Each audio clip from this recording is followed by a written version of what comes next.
Hello and welcome to FORTIFY. My name is Janine Mason. I'm the founder and executive director of the Fieldstone Leadership Network San Diego, and on behalf of our partners, the Nonprofit Institute at the University of San Diego, I'm pleased to welcome you to our webinar series today. This is an interesting and new week for us as we're doing a two-part presentation on Brené Brown's Dare to Lead. FORTIFY is a webinar series that was crafted in response to COVID-19. It was a wonderful opportunity for two organizations whose mission is to support nonprofit leadership in the San Diego area to come together. And the aim of FORTIFY is to strengthen the leadership, the well-being, and the sustainability of nonprofit leaders and their organizations.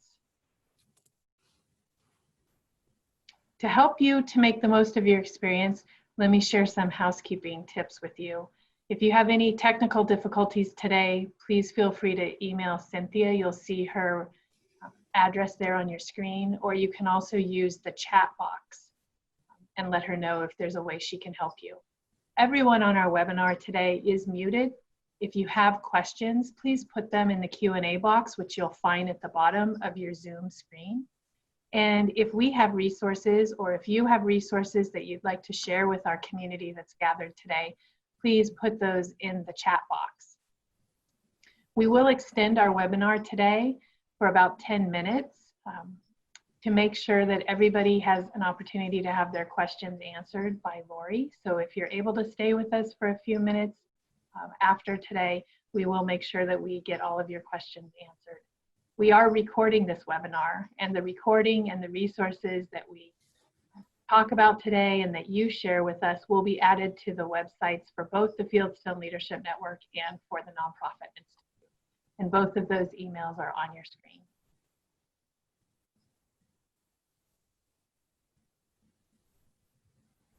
It's now my pleasure to introduce to you Dr. Laura Dietrich. Laura is the Associate Director of the Nonprofit Institute, and she has been our partner in this effort. So Laura? Thank you, Janine. So, with the welcome everybody to FORTIFY. Thank you, Janine, and the Fieldstone Leadership Network San Diego for your partnership in this important webinar series. Frankly, we have been listening to nonprofit leaders. We were one of the first in the nation to conduct a survey on regional leaders, and our focus is that on the needs of regional nonprofits. And you can flip to the next slide, Cynthia. When we have listened to you, we've done two waves of surveys, and thank you if you have participated in those surveys. We really appreciate it. We take the findings and then we tell absolutely as many people as we possibly can about what's on the minds and hearts of nonprofit leaders. So I promise the data do get used. We've reported to the media, directly to multiple elected officials in private sessions, to foundation leaders. So they should have a very clear understanding of what you folks are saying. And when we did that, there's a question in the survey that we asked about kind of what do you guys sort of need to get through and to persevere and to innovate and to feel whole during this time. And you can see some of the results of that. So we built the FORTIFY webinar series around those needs to directly respond to them. And, we are not on the front lines, but we're here to support those of you that are. And there's a component around all of this around resiliency, mental well-being, anxiety, and it's all the more timely because of what's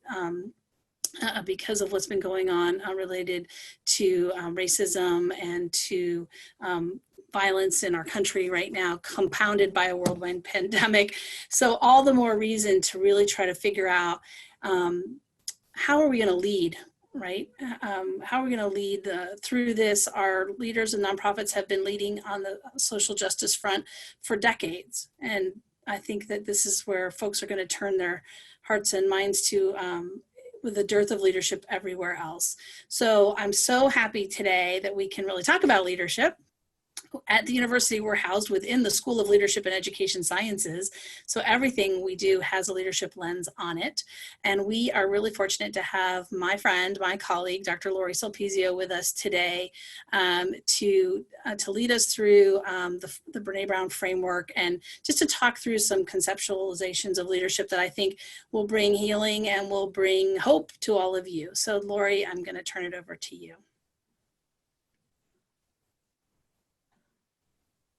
All right, thank you. Let me get a kind of a quick screen share going here, see if I can. Okay, so thumbs up if Janine, we got the screen all good?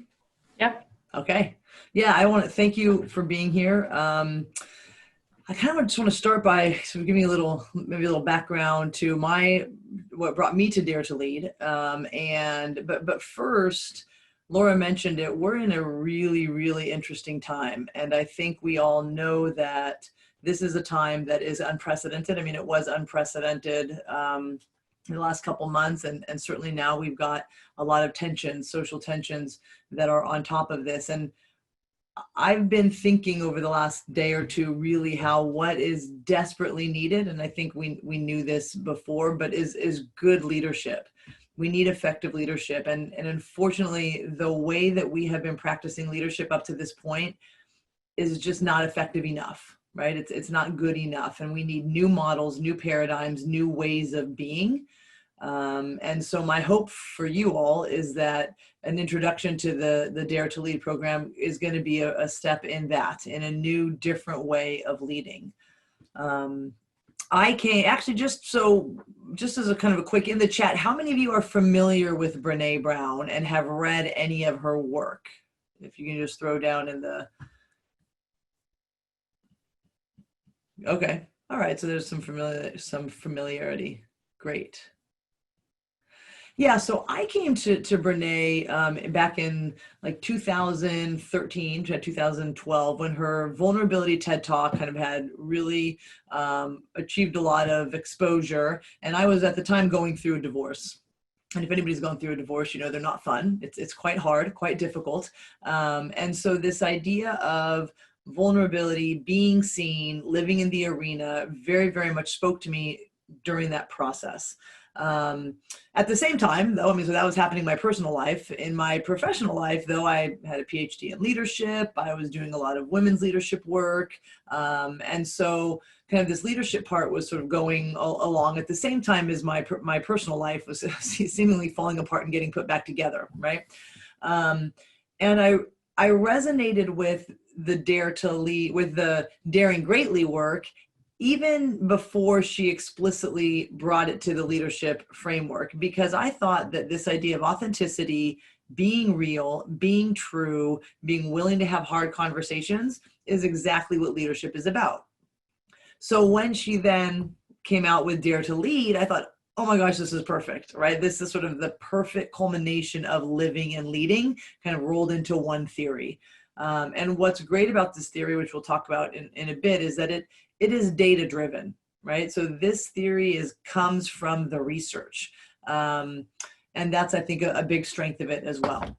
So my hope for you all is that, just so you know, this program, this Dare to Lead program, is a 25-hour program in its entirety. So obviously we're not going to get into it with that much depth. However, my hope is that in this hour together, this 50 minutes together, we can really discuss vulnerability, discuss courageous leadership, and hopefully I can get you to a place where you are open to and have a better understanding of what courageous leadership might look like for you, kind of for you in your life and in your world.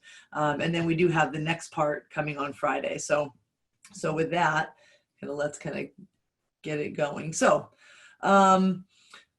I want to say a little bit about kind of the time that we're in. You know, there are certain times, I think, maybe in our individual lives where we're faced with opportunity. We're faced with the ability to sort of look at our lives in new and different ways. And I'm guessing everybody here has had that at some point. You know, something happens in your life and you face your life. I think as a world, and certainly as a country, we are in that place. right? We are in a place where we can make some good hard decisions and hopefully change the way that we live, the way that we exist. That will be for the better for everybody. It is not going to be easy, and it is not an easy time. So the early on sessions I did around COVID was all about giving ourselves grace, working with leaders who are having to make huge, difficult decisions with very little information, and just reminding everybody that we need to give ourselves grace. We need to give ourselves some latitude. We need to give ourselves permission to make mistakes and kind of ask a lot of questions and be a learner while we're trying to be a leader. And I don't think that has changed at all.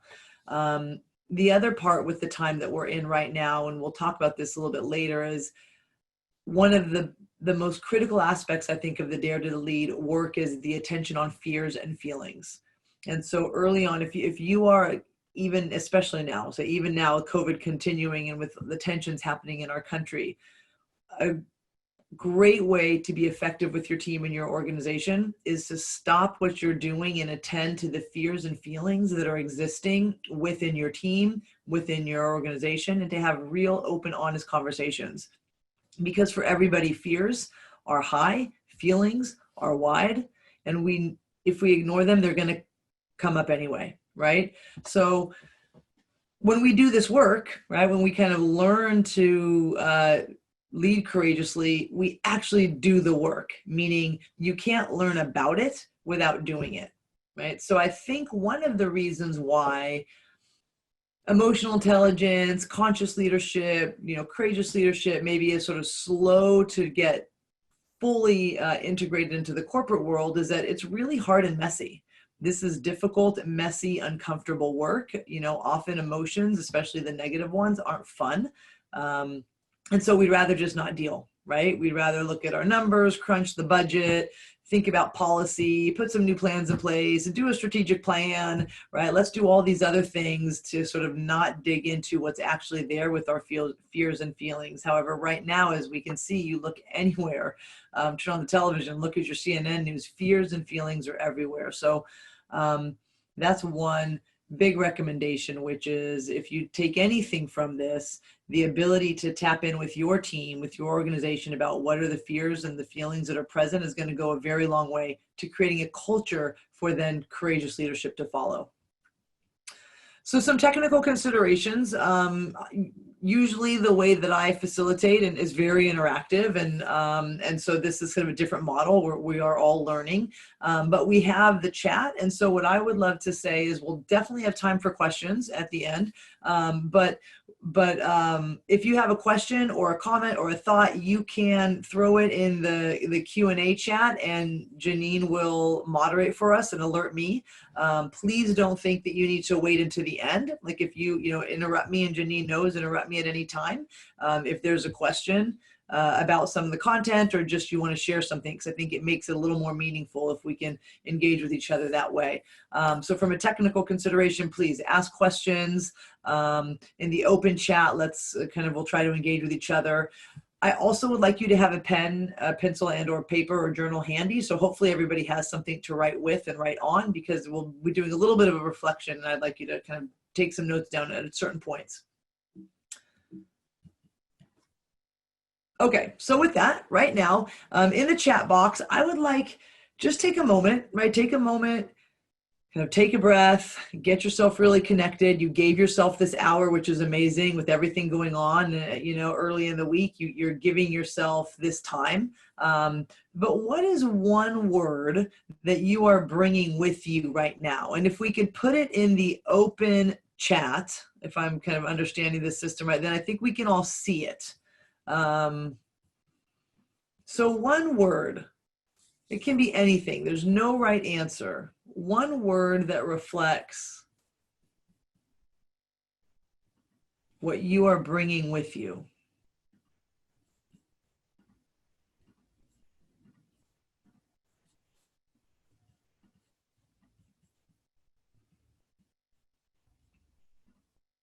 Okay. On my end, actually, Janine, I'm not seeing. Oh, there we go. Okay. Great, great, great, great. Yeah, I mean, just scroll up and take a look at these words, you know, and I can resonate, you know, with stress, anxiety, grief. I can resonate with determination, understanding, alertness for sure. Yeah, patience. I've got 4 kids at home. Holy smokes. It has been a time of trying patience for sure.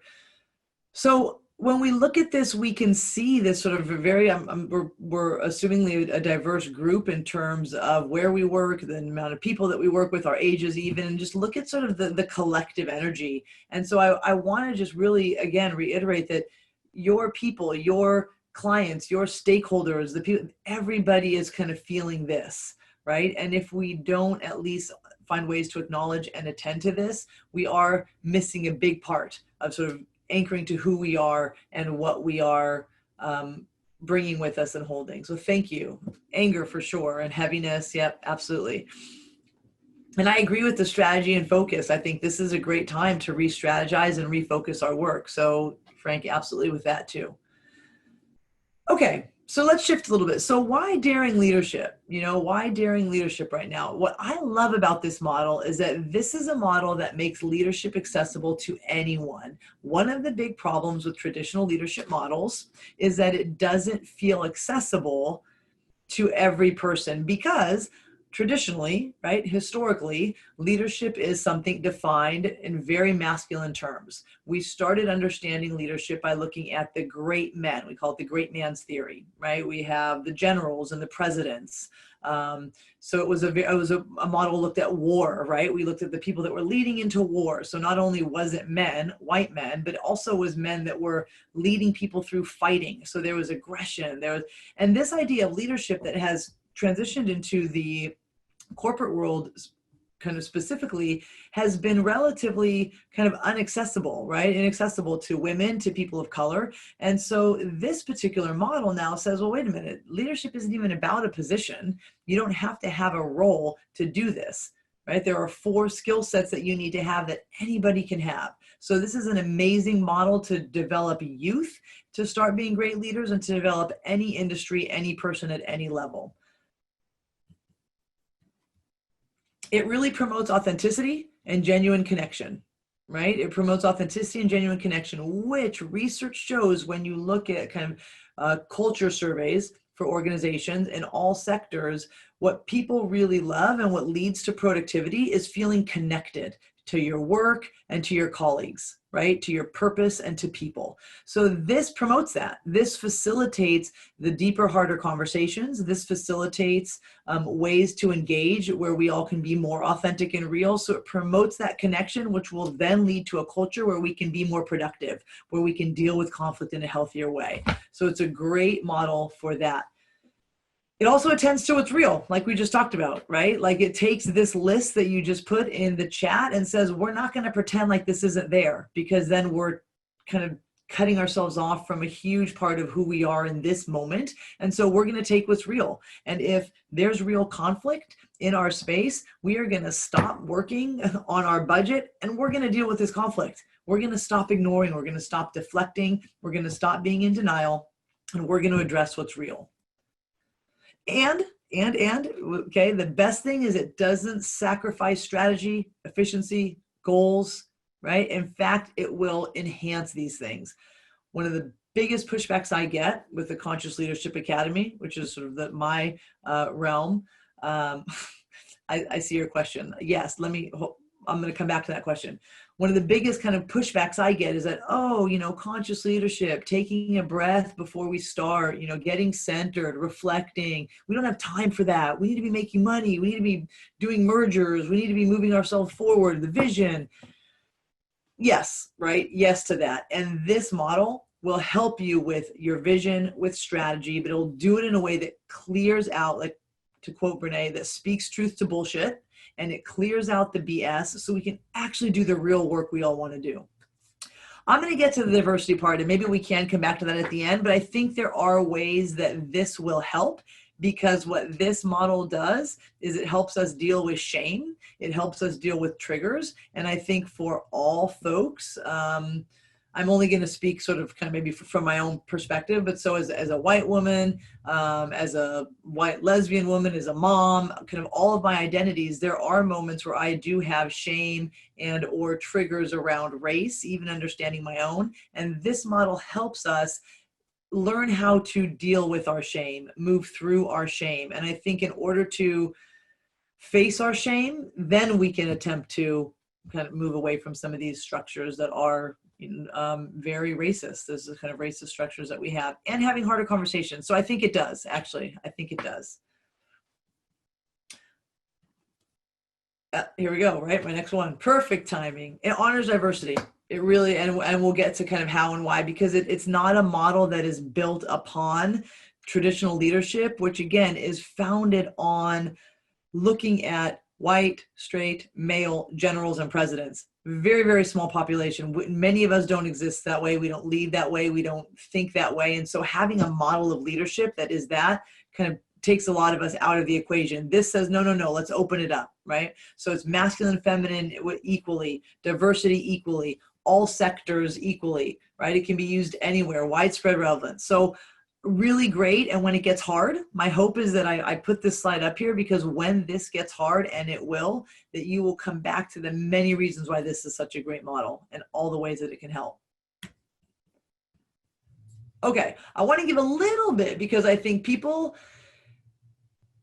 research-based, data-driven stuff still drives us, right? We want to know. So I want to share with you a little bit about this because so she did 2 decades of research on daring greatly. She's a shame researcher, shame and vulnerability, right? And the last 10 years have been focused on leadership. And so Brené has worked with everybody from Disney and Pixar to the Silicon Valley, kind of big tech companies, and Google to LinkedIn to the military, I mean, right? Special forces, across the board, and took this idea of how do we take wholehearted living and being in the arena, which is from daring greatly, and translate it into the workplace, because we spend so much of our time at work, in our work. So if we want to be wholehearted, if we want to live kind of an authentic life, we can't, we have to include work in some way. So how do we do that? That was a question that she set out to ask. And so the research really started with vulnerability and shame as a way to get to authenticity, right? Kind of as a way to get to this piece of authentic leader. And, authenticity and leadership maybe is somewhat of a kind of a buzzword, and maybe the horse has been kind of, beaten to death on this one, but it still is very important. Knowing yourself, knowing who you are, knowing your kind of relationship to vulnerability and shame is going to help you be a better leader. So she recognized this and said, okay, well, let's translate this. And she has her Roosevelt quote, which talks about it's not the critic who counts, right? It's not the person on the side looking at the man or woman who is marred by blood, marred with tears. It is the person who is actually in the arena, who is failing time and time again and continues to get up. And this isn't the actual quote, you can Google it. And who, if he errs or she errs, does it at least daring greatly, right? So meaning that, yes, it's the person who is getting up and failing, getting knocked down, getting up and failing, getting knocked down. It's not the critic, right? And this is, I think, going to be becoming really pivotal to remember this as we dig into this work, because there will be criticism if you attempt to do this within your organization. So a couple things, a couple kind of assumptions that I want you to just keep in mind as you hear sort of we get into the model and as you try this in your life, okay? Number 1, living in the arena, right? The arena is that metaphor for coming in, being wholehearted, being true, being authentic, living courageously. When you do that and you're brave with your life and brave with your work, you're going to get your ass kicked. You are going to fail. So it's funny because then we'll do this in with admin teams and C-suites, and they'll say, okay, yeah, I'm all about this. I am willing to fail. We will do this. And, we're willing to fail. It's like, no, you didn't hear. You didn't hear me. It's not a willingness to fail. It's you are going to fail, right? You are going to fail. That's why rising strong is the 4th pillar in this model. Because if you do this, you are going to make mistakes and fail. So you need to know how to rise, right? The rising part is just as critical as the risk. because we want to take risks. We want to be real. When we fail, how do we get back up? How do we recover? And so you are going to fail. You have to know that. Number 2, vulnerability is not weakness. It perhaps is the most accurate measure of courage, right? It's this willingness to show up and be seen for who you truly are, for who your organization truly is, for your individual teams. It is not a weakness. And then finally, and this is an important one too, which is really great, is if you're not also in the arena, I'm not interested in what you have to say. I am not interested in your feedback or your criticism. And think about, if everybody were to take a moment right now and think about the people in your lives, right? And the people that give you feedback, right? And maybe criticize you or always have something to say. Maybe it's a sibling, right? Maybe it's a parent, maybe it's a friend, who knows? Maybe it's a spouse, right? But there's somebody, maybe it's a colleague, and they're always just having something to say, but you're living, taking risks, trying hard, making mistakes, and they're not. At some point, the learning part of the rising process is to turn those voices off. To say, I am more than happy to listen to you give me hard feedback if you are also being brave with your life. Because then I know that you are coming at me with good intention for us both to be the best that we can be.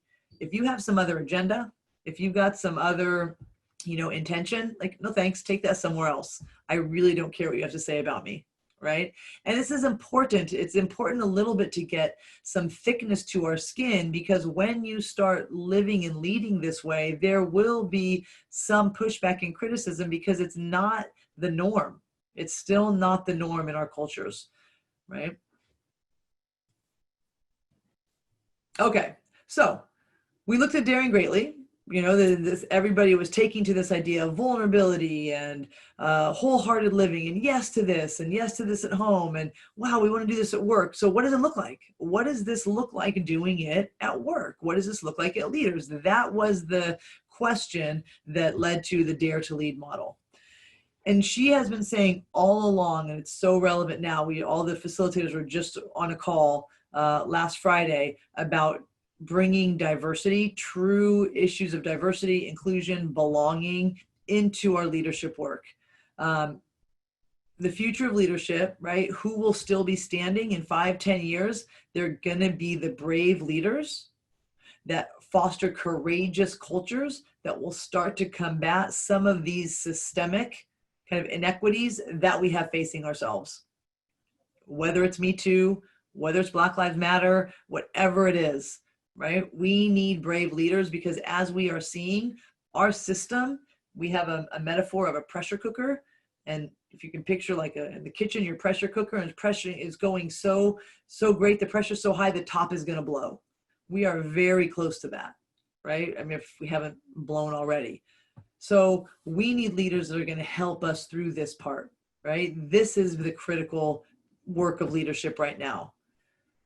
So the question is like, okay, so courageous leaders, great. Well, what even is a leader, right? There's so many pieces. How can we start to define a leader and leadership in order to understand what we're talking about when we start talking about how to do it well? Okay, so a couple definitions. Her definition in the book would be anyone who holds themselves responsible for finding the potential in people and processes and has the courage to develop that potential. Anyone who holds themselves responsible for developing potential. You don't have to have a role. You don't have to have a big corner office with a nice window. You just need to have some responsibility for developing the potential of the people around you, of your processes, of your work. And so this again, really great definition of leader, because it takes it away from saying, oh, I'm not a leader, I'm not a boss, I'm not a leader, I don't have direct reports. You don't have to, right? You don't have to. We can start kind of authorizing everybody to start doing leadership. It's saying, I see what's possible, and I'm going to hold myself, my team, my organization accountable for doing it. And I think the COVID time, this time, there we see possibilities. The question is, are we going to be willing to hold ourselves accountable for doing it? Because it's not going to be easy, right? This is the courage part. This is the learning to rise part. The third one, and this definition comes more from our work in the Department of Leadership Studies, where we see leadership also as somebody, a leader who is willing to address the problems that don't have a clear, easy, quick answer, right? We call these adaptive challenges. And we distinguish adaptive work from technical work. Adaptive work addresses adaptive challenges, the problems that don't have an answer.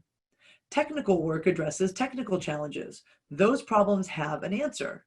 Now, I'm going to be the first to tell you, technical challenges and technical work is real and important. And there's a whole discipline for that. It's called management, right? Management, protection, direction, control, order, all about addressing problems that we kind of have answers to. Managing people, managing structures, managing policies. When things start to get a little more ambiguous and abstract without a clear answer, that's when we need leadership. So if we were in a room together and there was a fire, right, and we were doing this presentation, that's a problem.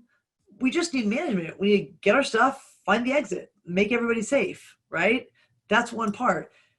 A problem that doesn't have, and usually if we were in a room, I would ask, give me an example of an adaptive challenge, right? And feel free to put it in the chat if you have one, right? Give me an example of a problem that doesn't have a clear answer.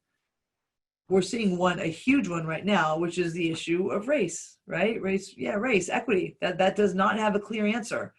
Healthcare doesn't have a clear answer, right? Climate change, right? We don't know, so this is the part. And when we don't know, some of these are great. Yeah, these are really great examples. We get kind of in this paralysis and we become critical of any possible solution. We don't have the hard conversations. We're unwilling to try. So this is a model that says, let's try to address it. Let's try. We can try and then change, right? We can pivot, we can learn, but let's at least try. So that's the leader definition and leadership definition that this model holds at its core. So then we say, okay, so that's leader. What's a brave leader, right? And she went to all these leaders and said, well, tell me when you learned to be brave. Tell me when you learned to be courageous. And all the leaders said, well, I don't even know when I learned it. I can't even pinpoint it. And so the research was coming up flat. So she shifted the question and said, well, tell me then what happens in the absence of leadership, of brave leadership. When there's not brave leadership, what do you notice? And she started from that place, from that research question, and she got this really great list of the barriers to courage. These things here are the barriers to courageous leadership, right? They're things that are not having tough conversations, hiding from conversations, not attending to fears and feelings. When you have cultures and teams that corrode trust, when you're stuck in setbacks because you're unwilling to learn or change, when you have no innovation, problem solving and bias, right? That these diversity, equity and inclusion, shame and blame, gauzy, unclear values, and perfectionism. These are the things that happen in cultures and organizations that are not courageous, that don't have brave leadership. Unfortunately, and again, I often would ask for everybody, raise your hand if there's at least 2 or 3 of these that exist within your organization, and inevitably everybody raises their hand. They can all point to 2, sometimes more on this list that characterizes their organization.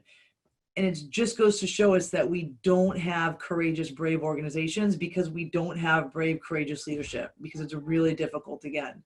So noticing that these are the barriers to courage, it's okay, well, then how do we do it? What's the skill set? What's the practice, right? Here they are. There's 4 skill sets, 4 things to do to help you become a more courageous leader. Number 1, rumble with vulnerability. Number 2, live into your values. Number 3, braving trust, develop true, lasting trust.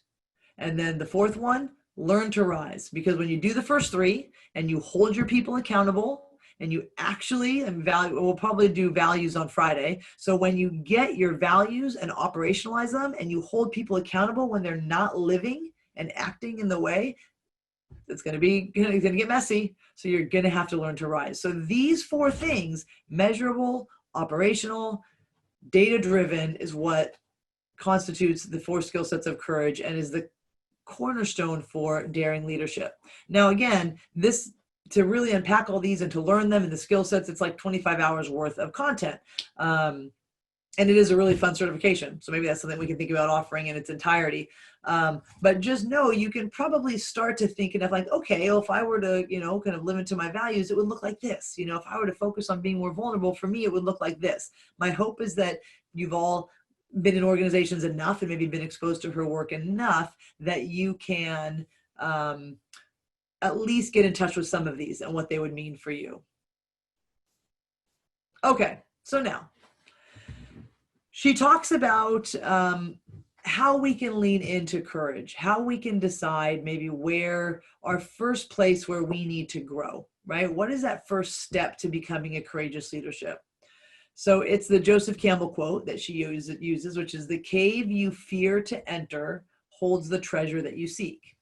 And the example that she gives is Empire Strikes Back, right? When Yoda takes Luke into the Force, and for nobody who's Star Wars fans, can bear with me, but Luke Skywalker is the young Jedi being trained by Yoda, the Jedi Master. I think everybody probably knows that. And he goes into this forest to train, and he has to enter a cave, and Yoda can't enter with him. So he goes into this cave, and what does he see? He sees Darth Vader, right? And he sees, when the mask comes up, he sees himself as Vader, right? And so it's this idea that what we fear, what we don't want to see, that's where our treasure is. That's where growth lies. Okay? She talks about how she's been in corner suites, the highest floor, most beautiful offices, and not seen a leader anywhere, and then goes down to the bottom warehouse floor and is surrounded by leaders. So truly, this is not about role. This is about you embracing this practice.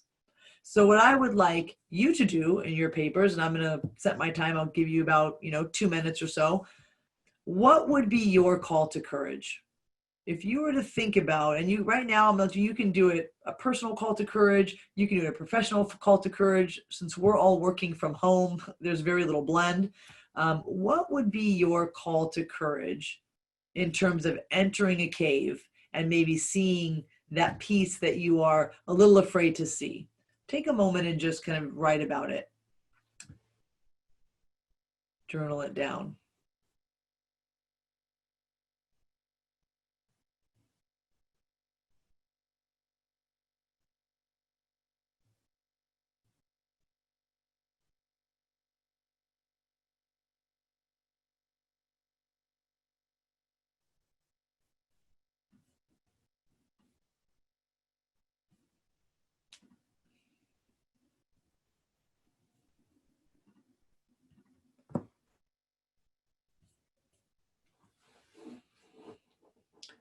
And if anybody is interested or willing or wanting to share, okay, does not being good enough fit this? Yeah, so let me think. So so you think your call to courage is you feel like you're being misunderstood by your people? Is that what we're talking about?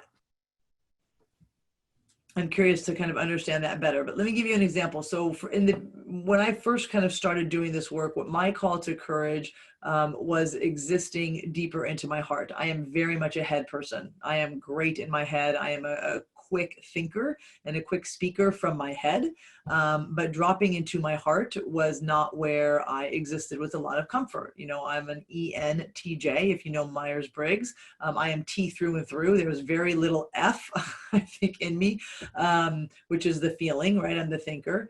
And so I had to really embrace not just letting the feeling be in me, but valuing it, right? Valuing it in the space as something legit and worthwhile. And now, kind of, I'm all about it. So I have a new cave, right? So as soon as we enter one cave, another one shows up, but that's the type of thing. So yeah, so let me think.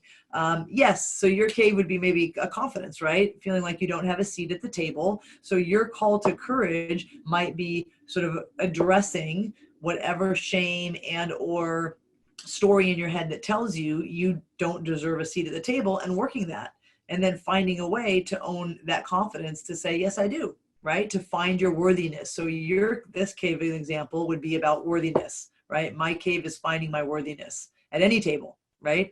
Great example. Yeah, another great one. Yeah, so your cave is, putting myself out there.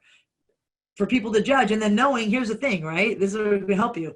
If they're judging you from what we call the cheap seats in the arena, you know, from the box seats where they just pay to get a box and fancy food, but they're not doing, you know, anything, then okay, let them judge, right? Judge away, because it doesn't penetrate me.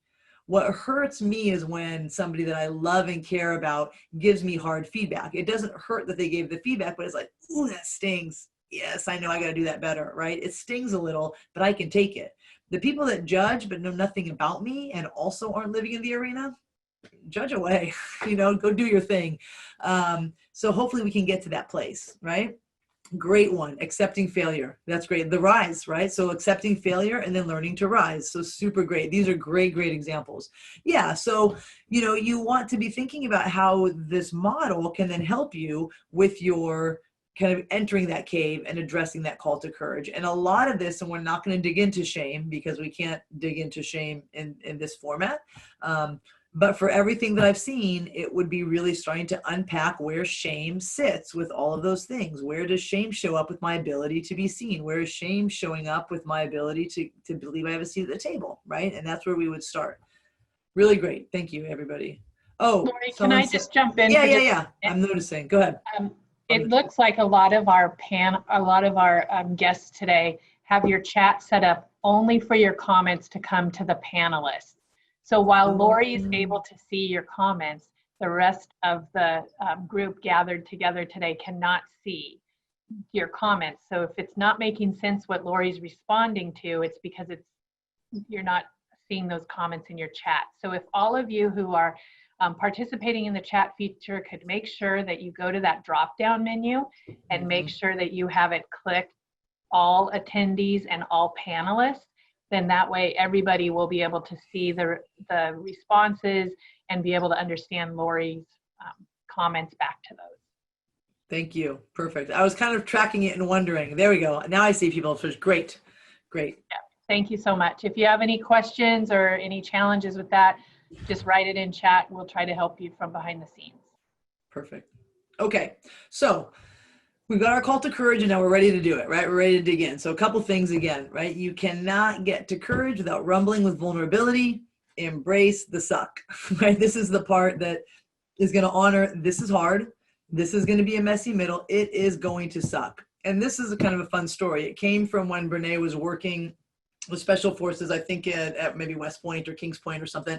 And she spent a lot of time with these military officers, and she really pushed them and made them do a lot of good hard work. And at the end, when she was going to leave, one of the officers came and said, "Hey, ma'am, you know, we're going to do a 5K, you know, and when you come back, let's do the 5K with us, ma'am." And she was like, no, I don't, thank you. That's super fun, but I don't run. And then she thought about it and said, hey, you know, I've asked these people to really push to their edge. Like, I can run a 5K. So she started to run the 5K and train. And she said she got like 15 feet of a few steps of running and said, yeah, no, I'm not doing it. I don't run.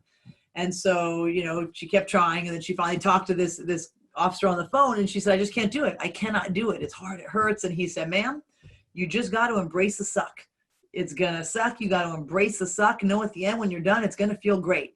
And that really resonated. And I think I come from athletics, right? An athletic background. So I can certainly resonate with certain things to get to the end result that feels so good. It really does suck. It's hard, right? Training, getting in shape, you know, working, doing your budget and making budget cuts. I mean, that stinks. It's hard, right? It's hard and it is vulnerable making. So we've got to be willing to embrace the suck, get comfortable with discomfort, right? Get comfortable being uncomfortable. And I'm sure you've heard that before because it's somewhat of a common idiom now, but it's so important. It is so important. And once we kind of embrace it and expect it, all of a sudden it's a little easier, right? It's a little easier to manage it and deal with it when it comes. I love this one, right? Who we are is how we lead, period. Who you are is how you lead. That's it. Self-awareness and self-love really matter. You know, I've coached enough and worked with enough leaders now that I can usually after maybe 1 hour session of hearing somebody speak, start to know what their triggers are going to be, where their strengths are, and where they have some blind spots, because you see who you are, right? And you can start to know right away, that is how you lead. So if you don't start by bettering yourself, really digging into your own place, I don't care how many seminars that you do on leadership, how many conferences you go to give you this toolkit or this notebook that's probably going to sit in your desk and collect dust, in your bookshelf a year later. If you don't dig into yourself and really do that individual work and get clear on some of the things that are happening in you, it's not going to matter. You're not going to improve the leadership. So digging in at first and starting with the self will then help you engage with the others, with the group, and then the system, right? So we have this model of self, other, system, and it kind of gets bigger from there. But if you don't do the self work, you can do as much system and other work as you want. It's not going to matter. And I think we're seeing that, right? We're seeing some parts of that. This one's a good one, right? Courage is contagious. Courage is contagious. And all we need is a critical mass, right? In your team, in your organization. So we must cultivate a culture where brave work, tough conversations, and whole hearts are the expectation, right? Living into our values is what's expected. It's not above and beyond. It's just what we do. And then we can figure out how we can go above and beyond. But this is the baseline. And in too many organizations, it's just not, right? It's just not. So courage is contagious. At the beginning of COVID, I worked with a lot of leaders and shared, panic is contagious too, right? So if we panic, if we are toxic leaders, that is going to spread. So again, who you are is how you lead. Who you are will be spread out. If you are the leader of that organization, is going to be spread out with your team. And it really does. It's like, okay, this is good news, right? We can do a shift. It might take some time, but it's available for us.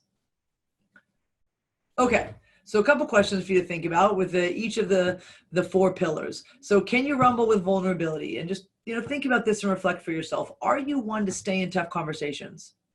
Think about your family, right? Was your family one? Did your parents sit down and have open, kind of real conversations about feelings?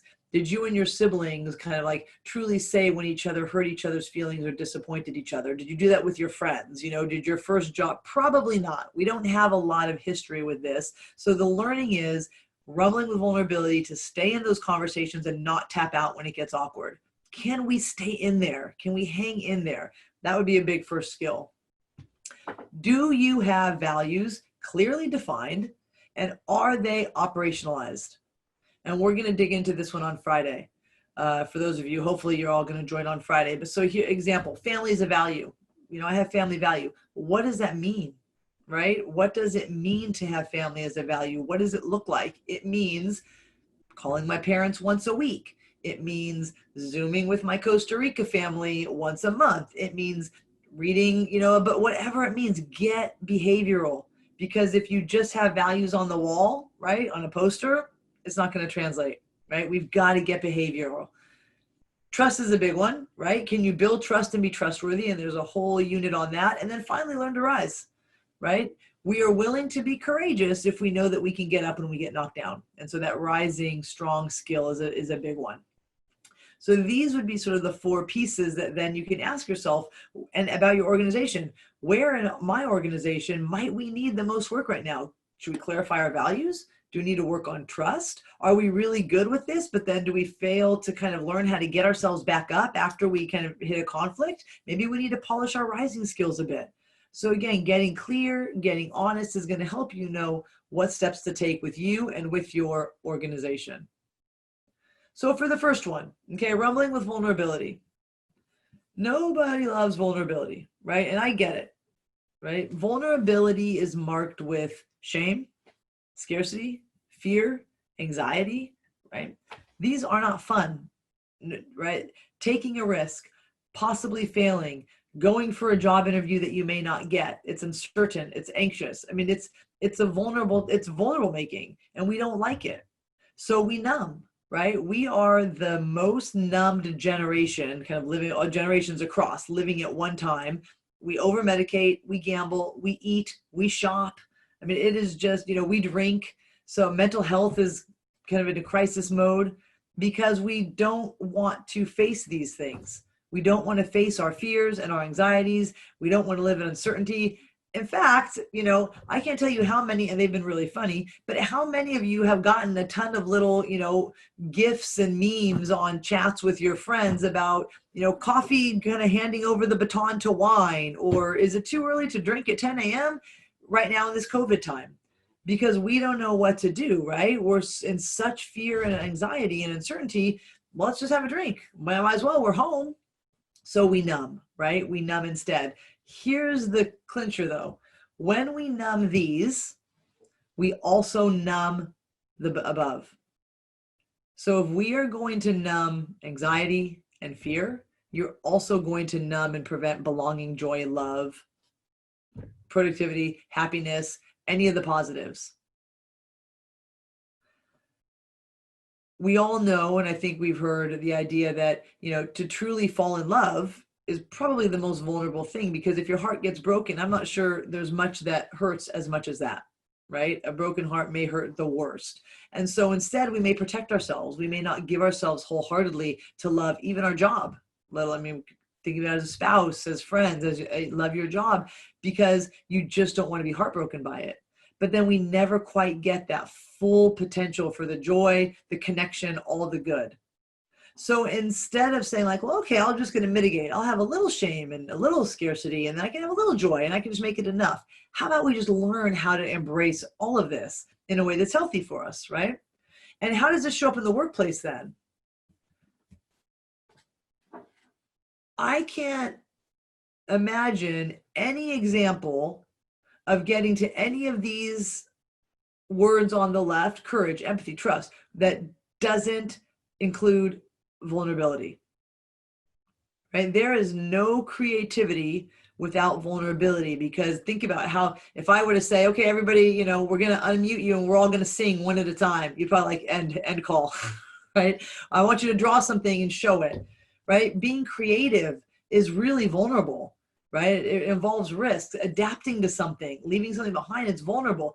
I ask this every time. If anybody can give me legitimate example of one of the things on the left that doesn't involve vulnerability, like when this is over, I'll take you out and we'll have breakfast together, right? There's just no way. We cannot get to the list on the left without fully embracing both parts of the list on the right. And so that's why learning to be vulnerable is so important. And getting courageous, vulnerable workplaces is important, because we want accountability, we want innovation, we want all these things. And this is the way to get that. So, okay, if vulnerability is the key to brave leadership, right? Like, oh, I see that. That seems to make sense. What do you think gets in the way? Go ahead and throw it in the chat. Make sure it's to all panelists and attendees. When we ask leaders, what do you think? What gets in the way? Your experience of leaders: fear, ego, pride. Lots of ego. Yeah, good. Ignorance. Yep, great. Fear again. Yeah, so a lot of people said fear and ego. That's really great. Fear was the number one answer, right? And people said, well, that's what it is. People are afraid. And here's when she asked high-level leaders, everybody from looking at, you know, kind of the Gandhis and the kind of Mother Teresas to the Silicon Valley leaders, they say, I'm afraid all the time. Big decision, a new kind of product or shifting, I'm afraid all the time. So fear doesn't get in the way. What gets in the way is armor, right? And that's close. Yeah, getting hurt, armor, right? We armor up to protect ourselves from possibly feeling the shame, the embarrassment, the resentment that leads to shame. And we don't want that feeling. So we armor and we protect. And we don't want to have our true selves shown, because that would be really, really risky and vulnerable. But here's the thing, right? So here's the armored knight. Really what we're armoring is our heart, right? We are protecting our heart, because we don't have the skills to really deal with the complexity of our own emotions and others' emotions and put them in the context of the work we're trying to do. So instead we protect, I don't care what they say. I don't care, right? When we really do care. Janine, I see you. Did you want to? Yeah, we have a question that Oh, says, great. I'm in social services. How do you navigate vulnerability in leadership with acceptable and necessary boundaries? Yeah, boundaries are a great question. And one of the ways, so boundaries is defined, what's okay and what's not okay, right? So if we take, boundaries, and if I've said, okay, we're going to be vulnerable, we're going to live courageously, but we want boundaries, right? So it looks like defining, this is what's okay here, and this is what's not okay. So maybe you need to give me a bit more of a specific question, like an example, but with values, right? Our value is to respect each other. The way that we operationalize that is we talk to each other, not about each other, right? When we have an issue in a meeting, we kind of say we are direct with each other. We don't have behaviors that would otherwise show discontent without naming it. So in a meeting, right, someone's kind of rolls their eyes and slams their hand on the table or crosses their arms and looks away and checks out. That moment, that could be a boundary issue, and you say, you know what, we don't do that. Our value is to talk to each other, not about each other. What do you need to say? Because you're clearly upset right now. And so you can have boundaries if you have the guidelines, the values, and the behaviors already outlined. You can have boundaries if you've clearly kind of designated this is the culture we're going to have. Does that make sense? We can talk a little bit more about it too if you have a specific question about boundaries, but it's really saying, I'm not okay with this behavior. I'm leading this meeting. That's not okay with me. Right? Yeah, great. Manish, great question. It's true. Vulnerability is not acceptable at so many workplaces, right? And the staff cannot go against the culture. And Manish, you want to say, change your thing to all panelists and attendees. But that's what she wrote, is that it's not acceptable. Yes to the staff. I understand it's hard with staff. Here's what I would suggest, right? Find an ally. Find an ally, find enough staff allies, become a critical mass, find ways to do this that feels pushing enough without blowing the pressure off the pressure cooker, right? Because you definitely don't want to blow the pressure off the pressure cooker, but you can certainly push back. Maybe there is a leader, somebody who's in a role of authority, that you can go to who could become an ally and could help. Right? Maybe there's a way to have a conversation about, with your leadership team about maybe shifting your culture a little bit.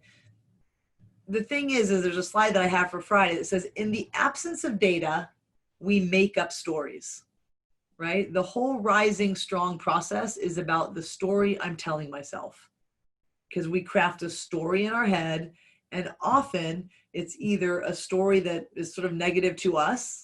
I'm such a failure. I'm never going to get it right. I knew they didn't like me. Or it's a story that's a failure about our organization or our leaders. They're so stupid. They don't understand us. They only care about money. And we really don't know because we haven't checked it out. So the courageous leader would go and say, or even the courageous staff member who's practicing leadership would say to your boss or hey, I really, I've been learning about this Dare to Lead courageous leadership model. I'm wondering if we might be more, if we could work on becoming more open, or whatever the issue is that you would need to do, right? Kind of find that. Okay. Really quick, last one I want to kind of end with, and then we'll go to questions. Part of the thing with vulnerability is there's a bunch of myths, and I'm going to put them all up. And I want you to think about sort of what we would do in the session is you would rate from 1 to 5 how much you need to unlearn each of these. So vulnerability is weakness. How much unlearning do you need to do to get rid of that myth? I don't do vulnerability. I'm good, right? This is a huge one I can go it alone. I don't need anybody. I can go it alone. I've been going alone since I was 16, right? Like, I'm going to do vulnerability, but we're going to have this hard conversation, but it's not going to be, hard. We're going to just kind of keep it comfortable. Not true. It's going to be uncomfortable. Trust comes before vulnerability. Not true either, right? Sometimes I have to be vulnerable for you to trust me. And then once you trust me, you'll be more vulnerable. It's mutual. Vulnerability is disclosure. It's not, right? Vulnerability is not kind of barfing up every kind of trauma that you've had in your life, but it's being true and authentic and intentional about showing your real self and addressing what's real in the space. And then finally, this idea that systemic vulnerability is the same thing as relational vulnerability. It's not. We're not saying, let's have vulnerable, water systems or IT systems so the internet crashes. It's not vulnerability in that sense. It's vulnerability in the sense of being relational. So as I leave you and as we finish, I really want you to think about, kind of start with these 7 myths, because it's a great place to start to say, where do I need to do some unlearning and where can I relearn to be more courageous?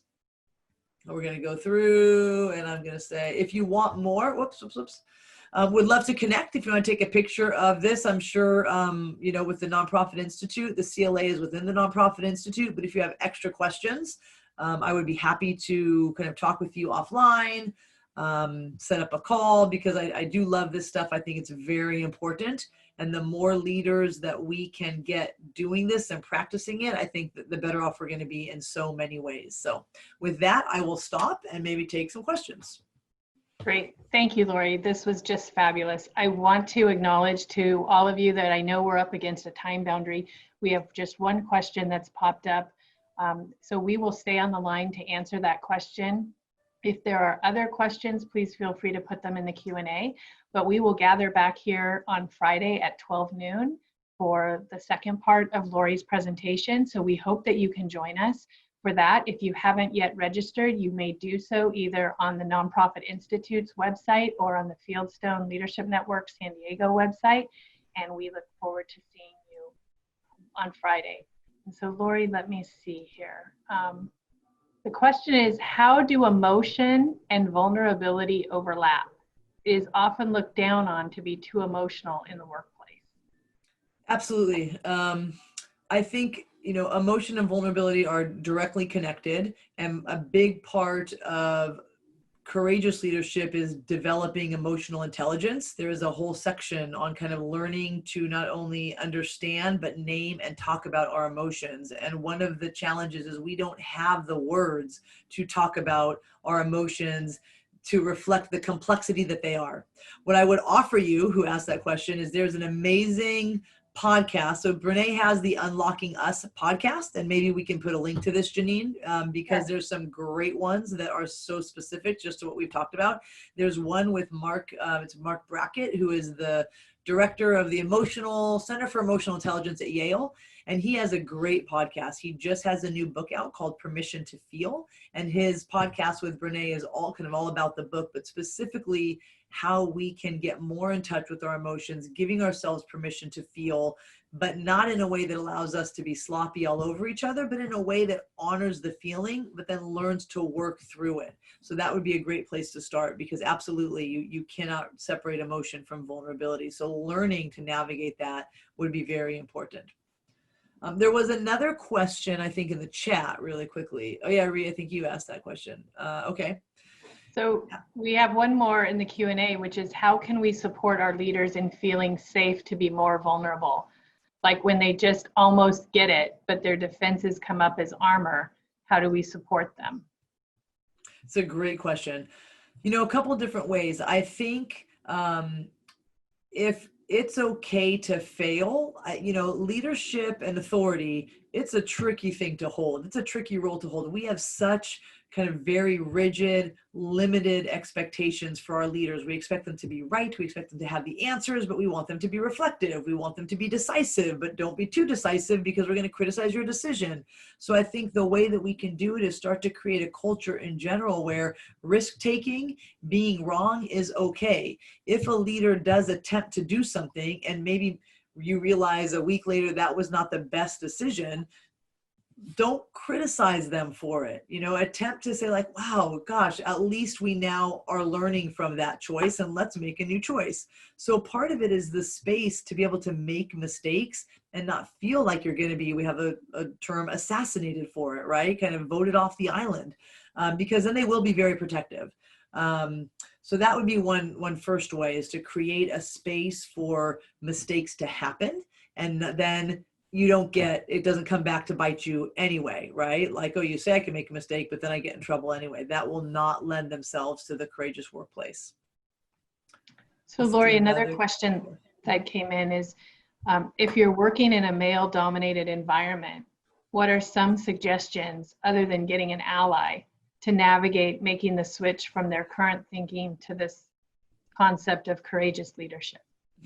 Great question. So one of my my main area of expertise and work is in women in leadership, gender and leadership. And so one of the things I think is really important is to fully understand gender bias, understand when it shows up, understand what it does to you. What is your reaction when that happens? So for example, I can share that I know that I am triggered by kind of that dominating kind of football coaching straight white male, because I've had some very bad experiences with them in athletics. But I know that now. I know that kind of that model or that ideal of old boys club in athletics still exists, but I can be aware of it, and I can be aware of what it does to me, so I can not react or retreat, right? So that would be the first thing. Get to understand gender bias, understand how it's showing up, understand your reaction to it.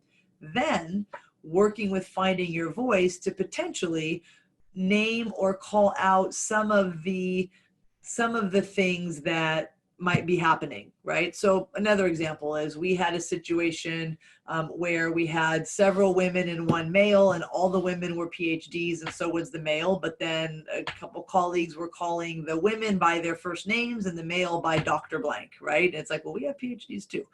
Very subtle, right? But it's then, instead of just accepting it, it's saying, wow, I noticed that you're calling me Lorri every time. And then in the same sentence, you're saying Dr. So-and-so. I have a PhD, right? What's that about? And doing it in a way that maybe is inviting, doing it in a way that is actually curious, not criticizing.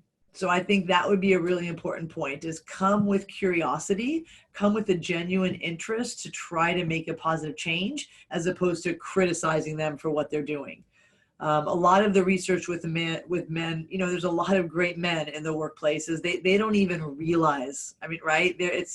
Unfortunately, it's part of the system. It's part of the same kind of racial system as we have a misogynistic system still. And so we need to shift it by calling attention to it and developing that awareness. So that would be kind of what I would suggest. All right, great. Thank you for that, Lorri. This is a great place for us to end. We've answered everybody's questions and comments, and we will look forward to Friday. It won't be able to get here soon enough.